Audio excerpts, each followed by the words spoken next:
오늘은 우리가 예배 때마다 신앙 고백으로 하는 사도신경에서 죽은 자 가운데서 다시 살아나시며 라는 말씀으로 나누기로 하겠습니다.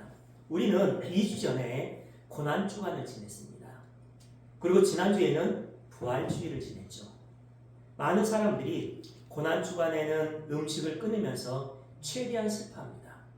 그리고 부활주일이 되면 최대한 기뻐하는 것이 보편적인 우리의 부활주의를 지내는 사람들의 모습입니다.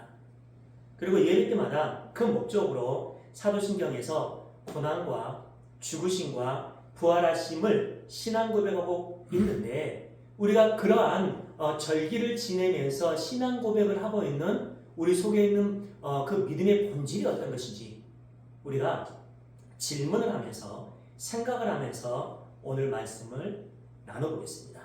하나님은 어떤 목적을 설정해 놓으십니다. 그것을 예정이라고도 하고 작정이라고도 하고 경륜이라고도 합니다. 그렇게 목적을 설정해 놓고 일을 하시는데 그 목적을 이루는 도구들이 참 많아요.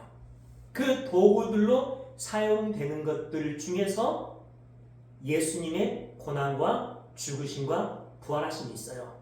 근데 그것들은 하나님의 목적을 이루는 본질입니다.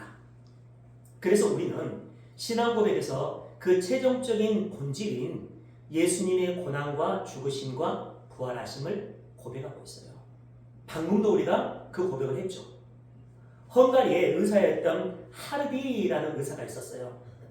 그 의사가 가동되지 않은 냉동차 안에서 동사한 시체를 부검을 한 결과를 발표를 했어요. 냉동차에서 일하는 노동자가 실수로 냉동차 안에 갇혔어요. 안에서 일을 하는데 문을 닫아버렸습니다. 며칠 후 열어보니까 그 노동자는 몸이 꽁꽁 얼어서 죽어 있었습니다. 놀라운 것은 그 냉동차의 냉동기가 고장이 나 있었어요. 그래서 그 내부 온도가 섭씨 23도였던 거예요. 근데 그 따뜻한 기온에서 사망한 원인이 추워서 얼어 죽을 것이라는 두려움과 절망 때문이었다고 합니다. 자신의 현실에 대한 절망은 현실을 올바로 인식할 수 있는 분별력을 파괴시켜버려요. 즉 하나님의 언약, 하나님의 말씀이 절망과 좌절에 있는 인본주의적인 개념으로 해석이 되면 올바로 인식할 수 있는 분별력이 파괴되어서 잘못된 해석이 나오고 잘못된 믿음이 나옵니다. 절망, 즉 희망이 없다는 것은 그 존재의 힘을 빼고 목숨까지 갉아먹는 무서운 힘이 돼요. 실험용 질을 빛이 전혀 들어오지 않는 박스 안에 가두면 30분에서 3시간 안에 죽는다고 합니다. 그런데 바늘구멍을 내고 거기에다 빛을 넣어주면 3일 이상을 산다고 해요. 그렇게 빛이 없는 절망이라는 것은 어떤 존재를 죽음에 이르게 하는 무서운 힘을 가지고 있어요. 그래서 실존주의의 아버지라고 했던 19세기에 덴마크의 신학자였던 키에르 케고르라는 사람이 썼던 죽음에 이르는 병이라는 책에서 죽음에 이르는 병의 정체가 절망이라는 결론을 내요. 그의 주장에 의하면 불안은 선택할 자유 때문에 생긴다고 하고 절망은 하나님과의 관계가 끊어진 상태에서 생긴다고 해요. 절망은 단순한 감정이 아니라 자기 자신이 되지 못한 상태라고 합니다. 이처럼 절망은 우리를 우울하게 하고 외롭게 하고 고통스럽게 하고 심지어는 죽음에까지 이르게 하면서 하나님을 원망하고 하나님을 향해 무서운 불만을 쏟게 하는 것이 하나님과의 관계가 끊어져 있는 상태에서 오는 절망이에요. 중요한 것은 아담 안에서 태어난 모든 인간은 그 절망 속에서 태어나서 그 절망 속에서 살다가 그 절망 속에서 죽는다는 거예요. 반면 성경은 성도인 우리에게 희망이 있다고 전합니다. 아니, 희망 정도가 아니라 번복될 수 없는 확정된 희망, 즉 소망이 있다라고 얘기를 해요. 소망은 희망사항과는 완전히 다른 개념이죠.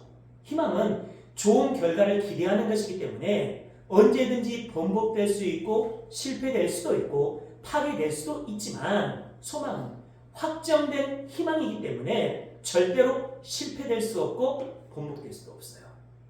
그렇다면 은혜가 부어진 소망을 가진 성도는 절대 절망이 주는 쓴 잔을 들고 독설과 원망의 아리아를 불러서는 안 됩니다.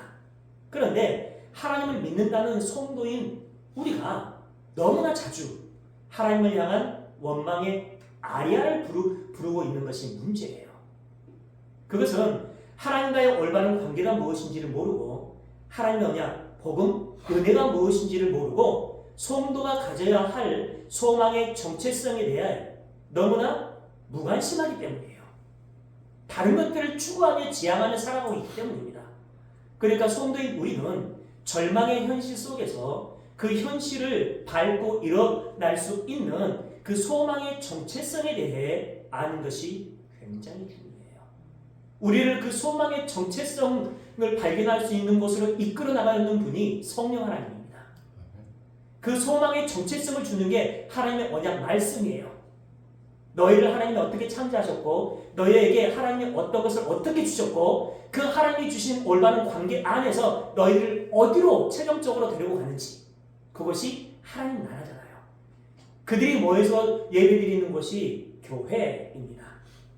성경은 그 소망의 정체성을 예수님이 십자가에서 죽으시고 부활하신 사건에서 명확하게 보여줘요. 예수님께서 부활하신 그날에 예수님의 측근이었던 마리아가 예수님의 무덤에 와서 예수님의 시신이 없는 것을 보고 슬퍼하며 울어요. 쉽게 생각하면 그 마리아의 모습이 잘한 것처럼 보입니다. 그러나 그것은요, 믿음이 없는 상태예요. 그렇다면 어떤 상황이 마리아의 눈에 보였을 때 울지 않았을까요? 시체가 거기에 있었으면, 죽어있는 상태로 있었으면 울지 않았을까요? 예수님께서 죽으시고 부활하신다고 분명히 말씀을 하셨는데 없어진 시신으로 인해 울고 있다는 것은 마리아의 눈에 예수님이 죽은 시체로 계셔야 했고, 그것은 예수님의 부활을 믿지 않는다는 거죠. 예수님은 하나님의 백성들을 구원하시기 위해 말씀대로 죽으시고 말씀대로 살아나셨어요. 그러니까 이 세상의 삶이 끝이 아니라 이 세상의 삶과는 비교할 수 없는 영원한 삶이 존재하고 그 영원 속에서 살아갈 수 있는 신령한 몸이 성도인 우리에게 새로 주어지게 된다는 부활신앙이 있는 한 성도는 세상의 어둡고 암담한 현실 속에서도 좌절하거나 절망하지 않습니다. 반드시 그러지 않는 삶으로 가게 되어 있어요. 만일 우리가 살아가는 삶의 현실로 세상이 끝난다면, 지금 살아가고 있는 삶의 현실로 세상이 끝난다면 우리는 고난과 수고를 감수할 필요 없어요. 참을 필요 없습니다. 당할 필요도 없어요. 그냥 세상의 모든 것을 욕심내고 취하면서 살다가 내 마음대로 살다가 가면 됩니다. 그런데 예수님의 시체가 없어졌다고 통곡하고 있는 것, 눈에 보이는 현상으로 통곡하고 있다는 것은 부활의 몸으로 살아나서 영혼을 살게 되는 새하늘과 새 땅의 존재를 인정하지 않는다는 거예요. 믿지 않는다는 것. 이게 불신앙입니다, 여러분. 불신앙. 그러니까 우리의 신앙관 속에서 하나님을 잘 믿고 있고 하나님의 언약에 대해서 잘 알고 있다고 자처하지만 이런 부분에서 걸리는 게 굉장히 많아요. 그 잘못된 관이 구약의 한계였습니다. 마리아가 그 구약의 한계를 명확하게 보여주고 있는 모습이에요. 여러분, 구약과 신약의 차이가 무엇일까요? 구약은 눈에 보이는 곳으로 복을 달라는 거예요. 구약은.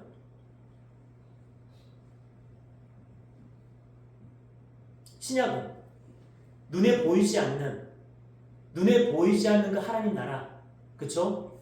예수님의 은닉성, 하나님 나라의 은닉성, 그것을 믿음으로 인해서 복을 주시겠다는 거예요.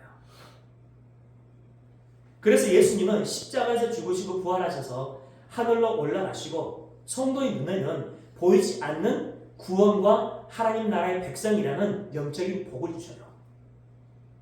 그런데 마리아는 구약의 한계 속에 갇혀서 죽어있는 예수님이 보이지 않자 울고 있어요. 오죽했으면 천사가 마리아에게 울지 말라고 합니다. 그것은 울 일이 아니라 예수님께서 살아나시기 때문에 기뻐해야 할 일이라고 가르쳐 주시고 있는 거예요. 그것이 성도의 믿음이고 하나님과 연합되어 있는 성도의 신앙생활의 본질입니다. 구약의 이스라엘은 메시아가 누구인지조차 알지 못했어요.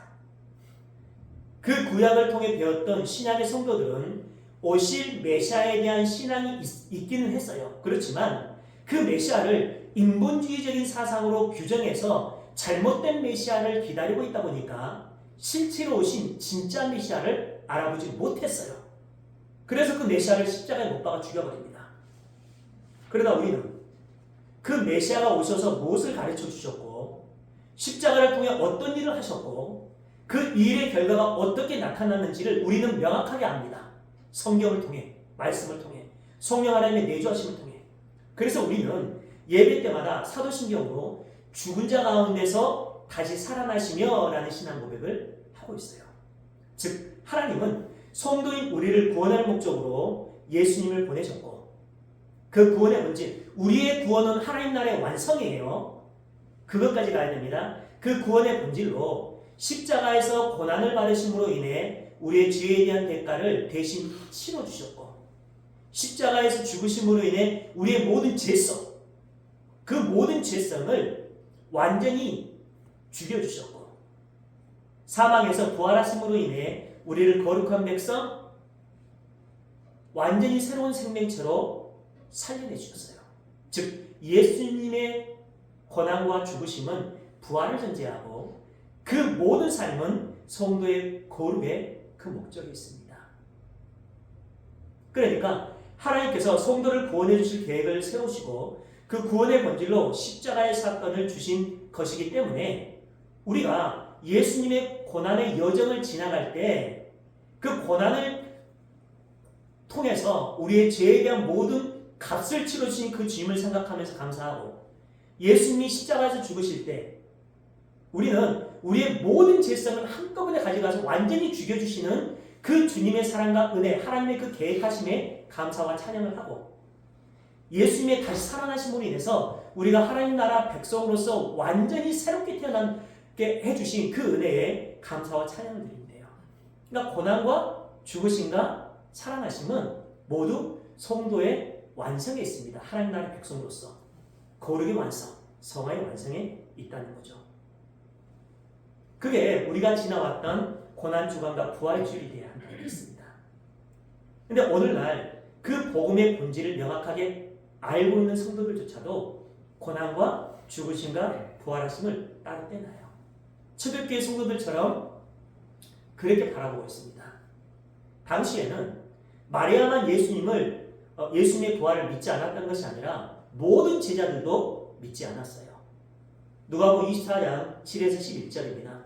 이르시기를 인자가 죄인의 손에 넘겨져 십자가에 못 박히고 제3일에 다시 살아나야 하리라 하셨느니라 한데 그들이 예수의 말씀을 기억하고 무덤에서 돌아가 이 모든 것을 열한 사도와 모든 다른 이에게 알리니 이 여자들은 막달라 마리아와 요한나와 야곱의 모치 마리아라 또 그들과 함께한 다른 제자들도 이것을 사도들에게 알리니라.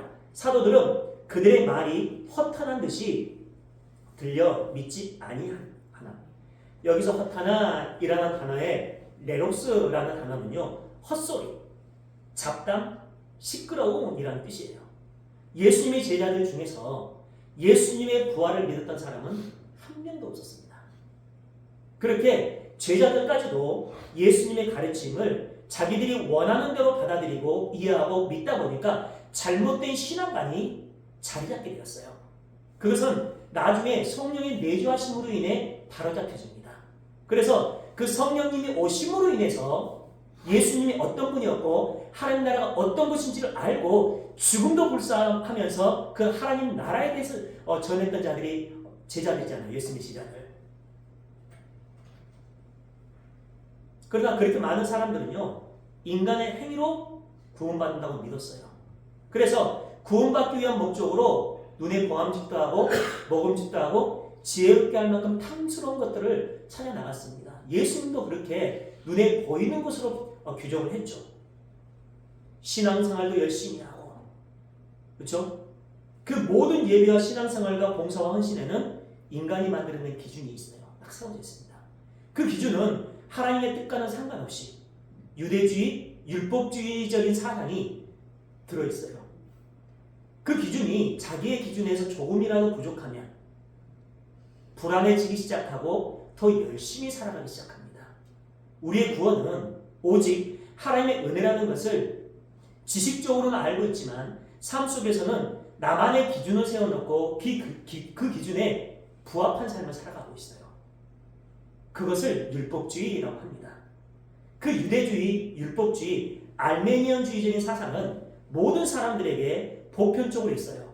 그렇기 때문에 하나님께서 철창을 가지고 성도 안에 있는 그 잘못된 사상들을 공격해 들어오는데 그것을 영적인 전쟁이라고 해요. 그 모든 전쟁은 하나님께서 일방적으로 계획하시고 일방적으로 행하십니다. 그것을 하나님의 은혜라고 해요.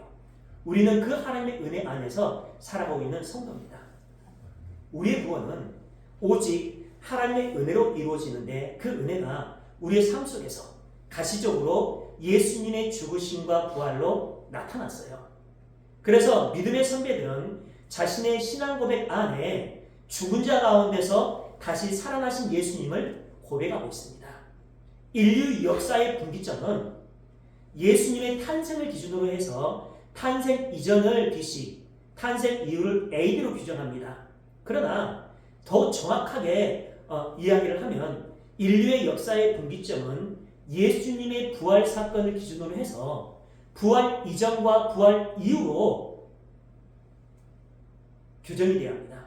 왜냐하면 인간의 삶이 죽음으로 끝나는 것이 아니라 예수님의 부활로 인해 그 죽음은 영생의 시작점이 되기 때문에 그래요.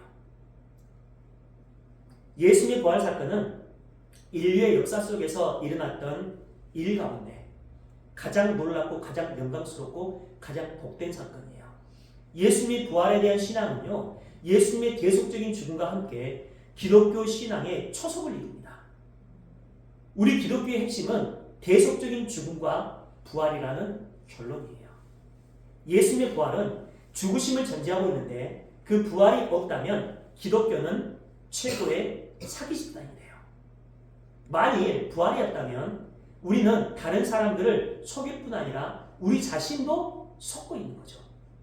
만일 그렇다면 믿음도 헛것이고 구원도 헛것이고 예수님도 헛것이고 교회도 헛것이요. 하나님의 말씀도 헛것입니다. 예수님의 부활이었다면 우리의 모든 삶과 신앙은 헛것이 되고 영원한 죄 가운데서 영원한 지옥에서 영원한 형벌을 받으면서 영혼을 살아가게 될 거예요. 예수님의 부활이었다면 예수님에 대한 사도신경의 그 나머지 신앙 고백은 그 이후에 모두 거짓이 되고 예수님은 하늘로 올라갈 수 없게 되고 하나님 보좌 우편에 앉아 계시지 못하게 되고 재림할 수 없게 돼요. 예수님의 부활이었다면 모두 영원한 사망 속으로 들어가게 됩니다. 즉 예수님의 부활은 신약교회의 초기부터 사도적인 선포의 핵심을 차지하고 있어요. 그래서 바울은요 이런 말을 합니다. 고린도전서 15장 14에서 19절 말씀. 그리스도께서 만일 다시 살아나지 못하셨으면 부활이 없었으면 우리가 전파하는 것도 헛것이요 또 너희 믿음도 헛것이며 또 우리가 하나님의 거짓 증인으로 발견되리니 우리가 하나님이 그리스도를 다시 살리셨다고 증언하였습니다. 만일 죽은 자가 다시 살아나는 일이 없으면 하나님이 그리스도를 다시 살리지 아니하였으리라. 만일 죽은 자가 다시 살아나는 일이 없으면 그리스도도 다시 살아나신 일이 없었을 거예요. 그리스도께서 다시 살아나신 일이 없으면 너희의 믿음도 헛되고 너희가 여전히 죄 가운데 있을 것이요 또한 그리스도 안에서 잠자는 자도 망하였으리라. 만일 그리스도 안에서 우리의 바라는 것이 다만 이 세상에 살 뿐이면 모든 사람 가운데 우리가 더욱 불쌍한 자이리라. 이렇게 얘기했어요.